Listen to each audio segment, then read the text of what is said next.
നമസ്കാരം, ഭാരത് ലൈവിലേക്ക് സ്വാഗതം. നമസ്കാരം. CJPയുടെ സമരം കഴിഞ്ഞപ്പോൾ ഉണ്ടായ ഡൽഹി ആരോഗ്യവകുപ്പിൻ്റെ കടുത്ത ആശങ്ക അവിടുത്തെ ഈ സമരത്തിന് പങ്കെടുത്ത ജന്തർ മന്ദറിലെ ആ സ്റ്റേജിലൊക്കെ ഇരുന്നവർക്ക് ടൈഫോയിഡ് പകരുന്നുണ്ടോ എന്നായിരുന്നു. കാരണം ചുറ്റും മാലിന്യങ്ങളാണ്. ഇവരുപയോഗിച്ച വെള്ളം ഏതാണെന്ന്, ഇവർ കുടിക്കാനൊക്കെ ഉപയോഗിക്കുന്ന വെള്ളം അതൊക്കെ ഏതാണെന്ന് വ്യക്തമല്ല. പക്ഷേ ഏറ്റവും വലിയ കൺസേൺ CJPയുടെ സ്ഥാപക നേതാവ് അഭിജിത്ത് ദിപ്കയ്ക്ക് ടൈഫോയിഡ് ആയിരുന്നു. അതൊരു ഒഫീഷ്യലി അവർ ഡിക്ലെയർ ചെയ്തിരുന്നു. ഇത് സമരം കഴിഞ്ഞ ഉടനെ ടൈഫോയിഡായിട്ട് കിടന്നുപോയി, ഇനി എത്ര ദിവസം എടുക്കും തിരികെ വരാൻ എന്നൊക്കെ പറഞ്ഞ്. ഇതൊരു 4 മണിക്കൂർ കൊണ്ട് ഈ ടൈഫോയിഡ് മാറുമോ? കാരണം അത്ര ടൈഫോയിഡാണ്, അത്ര ഗുരുതരമായ ആൻറ്റിബയോട്ടിക്കുകൾ ചെല്ലേണ്ട ഒരു രോഗം. മലമ്പനി എന്നൊക്കെ പറയുന്നത്. മലമ്പനി, അതെ, അത്ര ഗുരുതരമായ രോഗമാണ്. ഒരു 2 ആഴ്ചയെങ്കിലും ഒരു ഹീലിംഗ് പീരീഡ് വേണ്ടി വരും. തീർച്ചയായിട്ടും 15 ദിവസം വേണ്ടി. അതെ, പക്ഷേ ടൈഫോയിഡ് ആണെന്ന് സ്ഥിരീകരിച്ച അഭിജിത്ത് ദിപ്കെ കൂട്ടർ ഇവർ മറ്റാർക്കും പകരുന്നില്ല. സാധാരണ ഈ ടൈഫോയിഡ് മലമ്പനി പകരേണ്ടത്. ഇപ്പോൾ ഡൽഹി ഗവൺമെൻറ് ഭയന്നത് പോലെ പകർന്നില്ല. പക്ഷേ ഇത് മറ്റ് പലർക്കും പകരാതിരിക്കാനാണെന്ന് തോന്നുന്നു. കഴിഞ്ഞ ദിവസം ഒരു ദിവസം കഴിഞ്ഞപ്പോൾ ദിപ്കെ 5 സ്റ്റാർ ഹോട്ടലിൽ പ്രത്യക്ഷപ്പെട്ടത് അല്ലേ? ഈ സമരം വിജയിച്ചതിൻ്റെ ഒരു സന്തോഷ പ്രകടനമായിരുന്നു. ആരോ വിളിച്ചു, ആരെയോ ചിലവായിരുന്നു, എന്തായിരുന്നു? 37 ദിവസം നീണ്ടു നിന്ന ഈ പാറ്റകളുടെ സമരം തീർന്ന ദിവസം അവരുടെ തന്നെ ഫേസ്ബുക്ക് പേജിൽ വന്ന ഒരു പടമാണ്. അഭിജിത്ത് ദിപ്കയ്ക്ക് ടൈഫോയിഡ് പിടിപെട്ടു, അദ്ദേഹം ഇനി വിശ്രമത്തിലാണ്, ചികിത്സയിലാണെന്നൊക്കെ പറഞ്ഞ് സുഖമില്ലാതെ കിടക്കുന്നതിൻ്റെയും ഈ പരിശോധിക്കുന്നതിൻ്റെയൊക്കെ ചിത്രങ്ങൾ അടക്കമാണ് അവർ പങ്കുവച്ചത്. തൊട്ടടുത്ത ദിവസം നമ്മൾ കേൾക്കുന്നത്, തൊട്ടടുത്ത ദിവസമല്ല, മണിക്കൂറുകൾ കഴിഞ്ഞപ്പോൾ നമ്മൾ കേൾക്കുന്ന വാർത്ത, കാണുന്ന വാർത്ത, ഡൽഹിയിലെ ഒരു 5 സ്റ്റാർ ഹോട്ടലിൽ അഭിജിത്ത് ദിപ്കയും കൂട്ടരും അവിടെ കിടന്ന് കൂത്താടുന്ന കാഴ്ചയാണ് കണ്ടത്. അഭിജിത്ത് ദിപ്കെ മാത്രമല്ല, സൗരവ് ദാസ് ഉണ്ട്, അശുതോഷ് റാങ്ക് ഉണ്ട്. ഇവരൊക്കെ CJPയുടെ വക്താക്കളൊക്കെയാണ്. ഇവരും കുറേ പെൺകുട്ടികളും ആൺകുട്ടികളും ഒക്കെ ചേർന്ന് ഡാൻസ് കളിക്കുകയാണ്. ലഹരി ഉപയോഗിച്ചിട്ടുണ്ടോ എന്ന് നമുക്കറിയില്ല, അതവരുടെ കാര്യം. പക്ഷേ ടൈഫോയിഡുള്ള ആള് അവിടെ വലിയ രീതിയിൽ നൃത്തം ചെയ്യുന്നു, ആഹ്ലാദ നൃത്തം ചവിട്ടുന്നു. അപ്പൊ ഇത് സത്യത്തിൽ എന്താണെന്ന് പെട്ടെന്ന് മനസ്സിലാകുന്നില്ല. അത് മാത്രമല്ല, ഈ സമരം കഴിഞ്ഞപ്പോൾ ഞാൻ ആദ്യം കരുതി ഇത് ട്രോളാണെന്നാണ് കരുതിയത്. മറ്റൊരു സോഷ്യൽ മീഡിയയിൽ വന്ന വാർത്ത, ഈ സമരത്തിന് പിന്തുണ പ്രഖ്യാപിച്ചുകൊണ്ട് നസറുദ്ദീൻ ഷാ, ശബന അസ്മി, അങ്ങനെ കുറേ താരങ്ങളും വന്നിരുന്നു. കേരളത്തിൽ നിന്നും കുറച്ച് പേരുണ്ടായിരുന്നു. അതിൽ ശബന അസ്മിക്ക് പന്നിപ്പനി പിടിച്ചു എന്നാണ് ഒരു വാർത്ത. അപ്പം ഞാൻ കരുതിയ ഇത് ട്രോളായിരിക്കും, ഈ ശബന അസ്മിയെ ആക്ഷേപിക്കാൻ വേണ്ടിയിട്ട് ആരോ, ഒരുപക്ഷെ BJP അനുകൂലികൾ തന്നെ ചെയ്തതായിരിക്കാം. കാരണം BJPയും CJPയും തമ്മിലാണല്ലോ അവിടെ ഈ പോര് നടക്കുന്നത്. അപ്പോൾ അതുകൊണ്ട്, പക്ഷേ എനിക്ക് പിന്നീട് മനസ്സിലായി അത് BJP അനുകൂലികളൊന്നും അല്ല, ഇവർ തന്നെ പ്രചരിപ്പിക്കുന്നതാണ്. ഇവരിങ്ങനെ ഒരു വശത്ത് പ്രചരിപ്പിക്കുകയും മറുവശത്ത് ഇവർ വിചാരിച്ചില്ല ഈ ആഹ്ലാദ നൃത്തം ചവിട്ടുന്ന വീഡിയോ പുറത്തു വരും എന്ന് വിചാരിച്ചില്ല. അതുകൊണ്ടാണ് ഈ 5 ഹോട്ടൽ തിരഞ്ഞെടുത്തത്. കയ്യിൽ ഇഷ്ടം പോലെ കാശുണ്ടാവും, ഇല്ലെങ്കിൽ 5 ഹോട്ടലിൽ എന്തായാലും അവർ ഫ്രീ ആയിട്ട് അവിടെ ഡാൻസ് ചെയ്യാനും കൂത്താടാനുമുള്ള അവസരമൊന്നും അവർ കൊടുക്കൂല, അല്ലേ? അതിനൊക്കെ പേയ്മെൻ്റ് ഉണ്ട്. അപ്പോൾ അവിടെ ആ വിജയാഹ്ലാദം സംഘടിപ്പിക്കാനുള്ള സൗകര്യം 5 ഹോട്ടലിൽ ഇവർക്ക് ആര് ചെയ്തു കൊടുത്തു? ഇവർ വിചാരിച്ചത് അത് പുറത്തു വരില്ല എന്നാണ് വിചാരിച്ചത്. ആരോ ഈ കൂട്ടത്തിൽ, ഞാൻ പറഞ്ഞില്ലേ, ഈ സമരത്തിന് ഒരു വ്യവസ്ഥയൊന്നുമില്ല, ഇതിനകത്ത് ബുദ്ധിയും ബോധവും ഉള്ളവരില്ല. ആരോ ഇതെടുത്തു, അത് ആർക്കോ അയച്ചു കൊടുത്തു, അത് അവിടെ നിന്ന് ചോർന്ന് പുറത്തു വന്നു. അപ്പോൾ ഇതിപ്പോൾ BJP അടക്കമുള്ള പാർട്ടികൾ വളരെ രൂക്ഷമായിട്ട് ഇതിനെതിരെ രംഗത്ത് വന്നിട്ടുണ്ട്, ആക്രമിച്ചുകൊണ്ട്. അപ്പോൾ നമുക്ക് മനസ്സിലാകുന്ന ഒരു കാര്യം, ഈ അടിമുടി ഈ പാറ്റ പാർട്ടി എന്ന് പറഞ്ഞാൽ അടിമുടി കള്ളത്തരമാണ്. അഭിജിത്ത് ദിപ്കെ ആകട്ടെ, സൗരവ് ദാസ് ആകട്ടെ, ഈ അശുതോഷ് റാങ്കെ ആകട്ടെ, ഇവരൊക്കെ പറയുന്നത്, ഇവർ കഴിഞ്ഞ ദിവസം പറഞ്ഞത്, പിന്നെ ഒരു വിദ്യാർത്ഥിക്കെതിരെയും കേസെടുക്കില്ല പോലീസ്. കേസെടുത്താൽ, സമരത്തിൽ പങ്കെടുത്ത ആർക്കെങ്കിലും എതിരെ കേസെടുത്താൽ ഞങ്ങൾ വീണ്ടും ജന്തർ മന്ദറിലേക്ക് വരും. അല്ല, വിദ്യാർത്ഥികളെന്നല്ല, ഇവർ പറഞ്ഞ വാക്കിതാണ്, ആർക്കെതിരെയും കേസെടുക്കില്ല. സർക്കാർ പറഞ്ഞത് വിദ്യാർത്ഥികൾക്കെതിരെ കേസെടുക്കില്ല, സമാധാനപരമായി സമരം ചെയ്ത ഒരു വിദ്യാർത്ഥിക്കെതിരെ പോലും കേസെടുക്കില്ല. ശരിയാണ്, അതിൻ്റെ ആവശ്യമില്ലല്ലോ. എല്ലാവർക്കും സമാധാനപരമായി സമരം ചെയ്യാനുള്ള അവകാശം ഈ രാജ്യത്തുണ്ട്.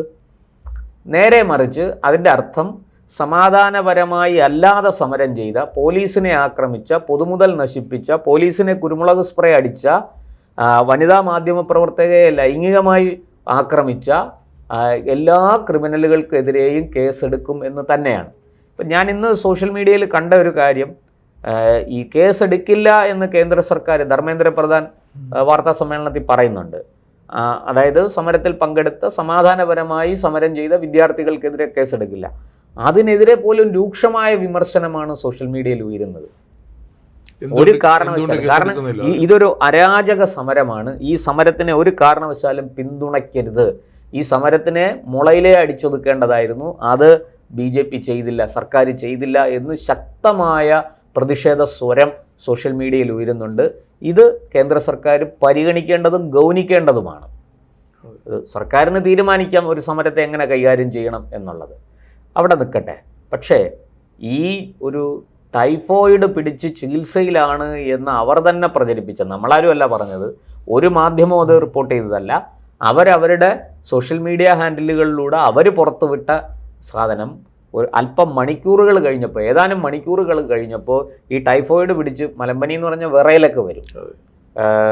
അങ്ങനെ പനിച്ചു വിറച്ച് കിടന്നവൻ അവിടെ കൂത്താടി നൃത്തം ചെയ്യുന്നു പഞ്ചനക്ഷത്ര ഹോട്ടലിൽ. ആൺകുട്ടികളോടും പെൺകുട്ടികളോടും ഒപ്പം നൃത്തം ചെയ്യുന്നു. ഇതെങ്ങനെ സംഭവിച്ചു? ഈ ടൈഫോയിഡ് ഇത്ര പെട്ടെന്ന് മാറിയോ? അത്തരത്തിലുള്ള ഏതെങ്കിലും മരുന്ന് ലോകത്ത് കണ്ടുപിടിച്ചിട്ടുണ്ടോ? നമുക്കറിയില്ല. ഇനിയിപ്പോൾ അങ്ങനെ വല്ല മരുന്നും ഉണ്ടാവും. മണിക്കൂറുകൾ കൊണ്ട്, മിനിറ്റുകൾ കൊണ്ട് അസുഖം, ടൈഫോയിഡ് എന്ന് പറയുന്ന രോഗത്തെ പമ്പ കടത്തുന്ന ഏതെങ്കിലും മരുന്നുണ്ടായിരിക്കും. അപ്പോൾ അങ്ങനെയുള്ളൊരു മരുന്ന് കഴിച്ചിട്ടായിരിക്കാം ഒരു പക്ഷേ അഭിജിത്ത് ദീപ്കെ അവിടെ പഞ്ചനക്ഷത്ര ഹോട്ടലിലെ പാർട്ടിയിൽ പങ്കെടുക്കാൻ പോയത്. ഇങ്ങനെയൊക്കെയുള്ള കുറേ കാര്യങ്ങൾ ഇതിൻ്റെ പുറകിലുണ്ട്. അതുകൊണ്ട് തന്നെ ഇതിൻ്റെ ദുരൂഹത വർദ്ധിക്കുകയാണ്, ഇതിനെക്കുറിച്ചുള്ള സംശയം വർദ്ധിക്കുകയാണ്. ഇത് വാസ്തവത്തിൽ ഈ പറഞ്ഞതുപോലെ നീറ്റ് വിഷയത്തിൽ ഒരു ജെനുവിനായ ഒരു റീസൺ പറഞ്ഞുകൊണ്ടുള്ള ഒരു സമരമാണോ ഇത്? അതോ ധർമ്മേന്ദ്ര പ്രധാൻ്റെ രാജി മാത്രമായിരുന്നോ ഇവരുടെ ലക്ഷ്യം? അതോ ധർമ്മേന്ദ്ര പ്രധാൻ അപ്പുറത്തേക്ക് വേറെ ഏതെങ്കിലും വിക്കറ്റുകൾ വീഴ്ത്താൻ ഇവർ അണിയറയിൽ ആസൂത്രണം ചെയ്യുന്നുണ്ടോ? ഇങ്ങനെ ഒരുപാട് ചോദ്യങ്ങൾ ഇതുമായി ബന്ധപ്പെട്ട് ഉയരുന്നുണ്ട്. എന്തായാലും ഈ ദൃശ്യങ്ങൾ പുറത്തു വന്നതോടുകൂടി CJP ആകെ നാണം കെട്ടിരിക്കുകയാണ്. കാരണം അവരിത്രയും ദിവസം പറഞ്ഞുകൊണ്ടിരുന്ന ആ വാക്കുകൾക്ക് ഒരു വിലയുമില്ല എന്ന് വ്യക്തമായി. മാത്രമല്ല, രാജ്യം മുഴുവനും ഇതിനെക്കുറിച്ച് ഒരു ധാരണയുണ്ടായി. ഇവർ നേരത്തെ തന്നെ BJP ആരോപിക്കുന്നുണ്ട്, വിദേശ ഫണ്ട് ഉപയോഗിച്ചാണ് ഇവർ ഈ സമരം നടത്തുന്നത്. അതിനുള്ള ഒരുപാട് കാരണങ്ങൾ BJP ചൂണ്ടിക്കാട്ടുന്നുണ്ട്. ഈ സമരത്തിന് വന്നിരിക്കുന്നവർക്കെല്ലാം ഭക്ഷണം അവിടെ കിട്ടുന്നുണ്ട്. ഈ ഭക്ഷണം ഓർഡർ ചെയ്ത് വരുത്തുകയാണ് ചെയ്യുന്നത്. അതിനൊന്നും അവരവരുടെ കയ്യിൽ നിന്ന് പണം കൊടുക്കുന്നില്ല. സമരക്കാരും കയ്യിൽ നിന്ന് പണം കൊടുത്തല്ല ഭക്ഷണം കഴിക്കുന്നത്. അവർക്ക് അവിടെ ഫ്രീ ആയിട്ട് ഭക്ഷണം കൊടുക്കുകയാണ്. അപ്പോൾ ഫ്രീ ആയിട്ട് ഇങ്ങനെ വലിയ ട്രക്കുകളിൽ ഭക്ഷണ സാധനങ്ങൾ കൊണ്ടുവന്ന് അവിടെ അടുക്കി, ആ കുപ്പിവെള്ളമൊക്കെ കണ്ടല്ലോ നമ്മൾ, എത്ര ലോഡാണ് അവിടെ. ചിലർ 1 ലക്ഷം രൂപയ്ക്ക് പിസ്സയാണ് ഓർഡർ ചെയ്ത് കൊടുത്തതെന്ന് പറയുന്നത്. അതെ അതെ, അപ്പം ലാവിഷായിട്ട് പിസ്സ അടക്കം ബർഗർ എല്ലാം ഓർഡർ ചെയ്ത് കൊടുക്കുകയാണ്. അതെ, ഇത് അപ്പോൾ തന്നെ പലർക്കും സംശയം ജനിച്ചതാണ്. ഇതിന് ഫണ്ടിങ് ഉണ്ട്. ഈ ഫണ്ട് എവിടെ നിന്നാണ് വരുന്നത്? ആരാണ് ഇവർക്ക് ഫണ്ട് നൽകുന്നത്? ഇത് തീർച്ചയായിട്ടും കേന്ദ്ര സർക്കാർ കണ്ടെത്തേണ്ടതാണ്. ഇത് ദേശീയ സുരക്ഷയുമായി ബന്ധപ്പെട്ട വിഷയമാണ്. ഇക്കാര്യത്തിൽ അലംഭാവം കാണിക്കരുത്. ഇവരോട് മൃദു സമീപനം മോദി സർക്കാർ സ്വീകരിച്ചാൽ അത് മോദി സർക്കാർ തീക്കൊള്ളി കൊണ്ട് തലചൊറിയുന്നതിന് തുല്യമാണ്. വരാൻ പോകുന്ന കാലത്ത് ഇതിനേക്കാൾ രൂക്ഷമായ പ്രശ്നങ്ങൾ ഇവരുണ്ടാക്കും എന്ന് ഉറപ്പാണ്. ഈ ഒരു സംഭവം അത് തെളിയിക്കും. ഈ 37 ദിവസ സമരം വിഷയാധിഷ്ഠിതമായിരുന്നു. വ്യക്തിയധിഷ്ഠിതം അതിനൊപ്പം വിഷയാധിഷ്ഠിതം. അതായത് നീറ്റ് പരീക്ഷയുടെ ക്രമക്കേടുകൾ ഇനി ആവർത്തിക്കരുത്. ഒപ്പം വ്യക്തിയധിഷ്ഠിതം എന്ന് പറയുമ്പോൾ ധർമ്മേന്ദ്ര പ്രധാൻ രാജിവെക്കണം. ഏതാണ്ട് 37 ദിവസം കഴിഞ്ഞപ്പോൾ അതിലൊരു തീരുമാനമായി. ധർമ്മേന്ദ്ര പ്രധാൻ രാജിവെച്ചൊഴിഞ്ഞു. പകരം മന്ത്രി വന്നു. ഇനി CJP ഞങ്ങൾ ഇനിയും സമരം ചെയ്യുമെന്ന് പറഞ്ഞാൽ അത് എന്തിനു വേണ്ടിയിട്ടാണ്? ഈ കേസ് എടുക്കാതിരിക്കാനാണോ, അതോ ക്രിമിനലുകളെ നിങ്ങൾ പിടിക്കരുതെന്ന് പറയാനാണോ, അതോ ഡൽഹിയിലെ രാജ്യ തലസ്ഥാനത്തെ ആഭ്യന്തര വാഴ്ചയെ, ക്രമസമാധാന പാലനത്തെ വെല്ലുവിളിക്കുകയല്ലേ ഇപ്പോൾ ഇവർ ചെയ്യുന്നത്? തീർച്ചയായിട്ടും അവർ എല്ലാ അർത്ഥത്തിലും ഭരണഘടനയെയും നിയമ സംവിധാനത്തെയും ഒക്കെ വെല്ലുവിളിച്ചുകൊണ്ടാണ് ഈ സമരം മുന്നോട്ട് പോയത്. ഒരിക്കലും ഈ സമരം ഒരു നമ്മുടെ എന്താ പറയുക, ഒരു നേരത്തെ ഞാൻ പറഞ്ഞല്ലോ, ഒരു ജെനുവിൻ റീസണെ വളരെ തെറ്റായി അവതരിപ്പിച്ചുകൊണ്ട് നടന്ന ഒരു സമരമാണ്. ശരിയാണ്, ഈ നീറ്റ് പരീക്ഷ എന്നല്ല ഏത് പരീക്ഷയിലെ ക്രമക്കേടും ചോദ്യം ചെയ്യപ്പെടേണ്ടതാണ്.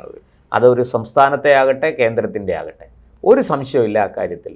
കാരണം കുട്ടികൾ പഠിച്ച് വളരെ പ്രയാസപ്പെട്ട് കഠിനാധ്വാനം ചെയ്ത് വലിയ പ്രയത്നമൊക്കെ നടത്തിയിട്ടാണ് പരീക്ഷയ്ക്ക് സജ്ജരായി വരുന്നത്. അങ്ങനത്തെ കുട്ടികളെ എന്താ പറയുക, അവരുടെ അധ്വാനത്തെ പാഴാക്കി കളയുന്ന രീതിയിൽ ഈ ക്രമക്കേടുകൾ വരുമ്പോൾ അപ്പോൾ സ്വാഭാവികമാണ് ഈ ക്വസ്റ്റ്യൻ പേപ്പർ ചോർന്ന് കിട്ടി, ആ ക്വസ്റ്റ്യൻ പേപ്പർ മാത്രം പഠിച്ചുകൊണ്ട് പോയാൽ മതി. ഈ മറ്റു കുട്ടികളെ പോലെ ഇങ്ങനെ പരന്ന വായനയും ആഴത്തിലുള്ള പഠനവും വേണ്ട. ക്വസ്റ്റ്യൻ പേപ്പറിൻ്റെ കിട്ടി, ഞാൻ ക്വസ്റ്റ്യൻ പേപ്പർ പഠിച്ചു, പോയി പരീക്ഷ എഴുതി, ജയിച്ചു. ഇത് ഒരു എന്താ പറയുക, ഒരു ശരിയായ രീതിയല്ല. അതിനെതിരെ അതൊരു ജെനുവിൻ റീസണാണ്. അതിനെതിരെ സമരം ചെയ്യണം, നമുക്ക് മനസ്സിലാക്കാം, അതിൻ്റെ ഉത്തരവാദികളെ ശിക്ഷിക്കണം. ഇതൊക്കെ നമ്മൾ അനുകൂലിക്കുന്ന കാര്യമാണ്. പക്ഷേ ആ ജെനുവിൻ കാരണത്തെ ഒരു വിഷയത്തെ ഇങ്ങനൊരു അക്രമ സമരത്തിലേക്ക് നയിച്ചുകൊണ്ട് അത് രാജ്യത്തിനെതിരായ രീതിയിൽ കാശ്മീരിന് സ്വയംഭരണം കൊടുക്കണം, 370 തിരിച്ച് ആർട്ടിക്കിൾ 370 തിരിച്ചു കൊണ്ടുവരണം, ഉമർ ഖാലിദിനെ ജയിലിൽ നിന്ന് വിട്ടയക്കണം. ഉമർ ഖാലിദും ഈ സമരവുമായിട്ട് എന്താണ് ബന്ധം? ഡൽഹി കലാപക്കേസിലെ പ്രതി, ജയിലിൽ കിടക്കുന്ന പ്രതിയെ വിട്ടയക്കണം. അങ്ങനെയാണെങ്കിൽ ബംഗാളിൽ ED ആക്രമിച്ച ഷാജഹാൻ ഷെയ്ഖ് 800 ദിവസമായിട്ട് ജയിലിൽ കിടക്കുകയല്ലേ, അയാളെയും വിട്ടയക്കണ്ടേ? അതാരും പറഞ്ഞില്ലല്ലോ, അതാരും പറഞ്ഞില്ല. അത് ഡൽഹി അല്ലല്ലോ, അതങ്ങ് കൊൽക്കട്ടയില്ല. അതിന് വേണമെങ്കിൽ മനുഷ്യാവകാശ ലംഘനത്തിന്റെ ഒരു ഇതുകൊണ്ട് ചേർക്കാം. അതെ അല്ല, എല്ലാം ചേർക്കാം. 2.5 വർഷമായി, പക്ഷെ അതാരും പറയുന്നില്ല, അതാരും പറയില്ല. അപ്പൊ ഇവിടെ ഇതൊക്കെയാണ് ഈ സമരത്തിന്റെ പുറകിൽ ചില ഹിഡൻ അജണ്ടകളുണ്ട്. ആ ഹിഡൻ അജണ്ടകളാണ് ഇവിടെ വർക്കൗട്ട് ആയിരിക്കുന്നത്. ആ വർക്കൗട്ട് ആയിരിക്കുന്നതിനെ കേന്ദ്ര സർക്കാർ ഉരുക്കുമുഷ്ടി കൊണ്ട് നേരിടണം. ഒരു സംശയവും വേണ്ട. കുറ്റവാളികൾക്കെതിരെ കർശന നിലപാട് സ്വീകരിക്കണം. എന്നാൽ സമാധാനപരമായി സമരം ചെയ്ത വിദ്യാർത്ഥികളോട് യാതൊരു തരത്തിലുള്ള നടപടിയും പാടില്ല. അതെ, അവർ വിദ്യാർത്ഥികളാണ്, അവർ ഉന്നയിച്ചത് ഒരു ജെന്യുവിൻ റീസണാണ്. അവരുടെ ആശങ്ക കേന്ദ്ര സർക്കാർ ഗൗരവത്തിലെടുക്കണം. അത് നമ്മൾ യോജിക്കുന്നു. മറിച്ച് അപ്പുറത്ത് കുറ്റവാളികളോട് 1 ഇഞ്ച് പോലും പിന്നോട്ട് പോകരുത്, ഒരു ദയയുടെ ഒരു കണിക പോലും അവരോട് കാണിക്കരുത്. ഒരു കാരണവശാലും ഒരു കേസും കോംപ്രമൈസ് ചെയ്യരുത്, കേസെടുക്കാതിരിക്കരുത്. അത് രാജ്യത്തെ നിയമവാഴ്ചയെ, രാജ്യത്തിൻ്റെ വ്യവസ്ഥിതിയെ, ഭരണ സംവിധാനത്തെ, സ്വൈര ജീവിതത്തെ ഒക്കെ നശിപ്പിക്കും. അതുകൊണ്ട് കേന്ദ്ര സർക്കാർ ഇക്കാര്യത്തിൽ ടൈഫോയിഡ് പിടിച്ച് കിടന്നവനാണെങ്കിലും ശരി, ഇനി കോളറ പിടിച്ച് കിടന്നവനാണെങ്കിലും ശരി, അവൻ അക്രമം കാണിച്ചിട്ടുണ്ടെങ്കിൽ അവനെ പൊക്കിക്കൊണ്ട് പോവുക തന്നെ വേണം. അതിലൊരു സംശയവുമില്ല.